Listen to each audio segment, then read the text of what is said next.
Today I'm gonna try to rescue this Petunia that I have. So as you can see, she's not in her best moment, but she's a really pretty plant here. She has a couple of dried out flowers. So this variety is called like Galaxy Petunia. I'll try to find some pictures of her when she was flowering and healthy. But the flowers are basically purple with white dots and they're super pretty. Therefore they're called Galaxy because they look a bit like some stars in a galaxy or something. So yeah, as you can see, she's not doing great right now, and part of it is just I think she's tired from winter, and it's also her second year, and petunias don't last that long. But I think with a good pruning that I already did, and a new potting mix, I can rejuvenate her.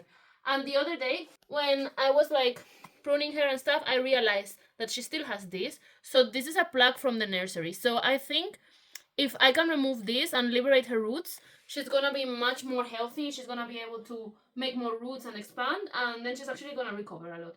So that's what I'm gonna try to do today. I'm gonna take her out of here, cut out the plug, and make a new soil mix for her. And hopefully, now that the light is increasing with spring coming soon, she'll give me some more blooms this year. So yeah, let's get on to it. Alright, so the first thing I'm doing is I'm cutting out these remaining long branches that are anyway like dried out and ugly, because they're getting on the way for like manipulating the plant. And yeah, she doesn't have a lot of branches left, but I think she'll be fine. Just anyway, this isn't bringing like a lot to the plant, and also sometimes it's good to prune petunias just to encourage them to make new leaves and not just flower non-stop, because otherwise they just flower non-stop and they basically just get tired. So I hope we can revitalize her with this. Also, the substrate is super compacted because I bought her like a year ago, and yeah, it smells mushy.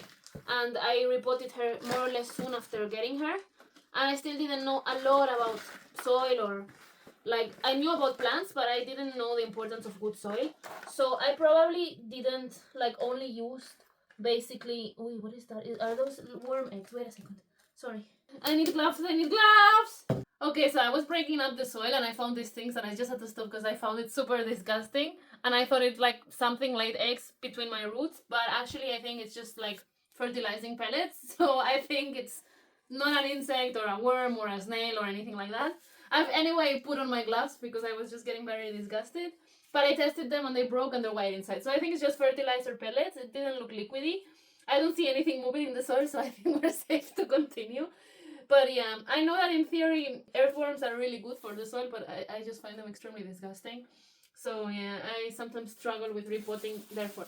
But I was anyway saying that last year when I repotted this plant, I didn't know so much about soil and like components in soil, like aeration of soil. So I just used always normal potting mix, and therefore like a lot of my plants that were repotted around this time are just in basic potting mix, and so the soil has become quite compacted.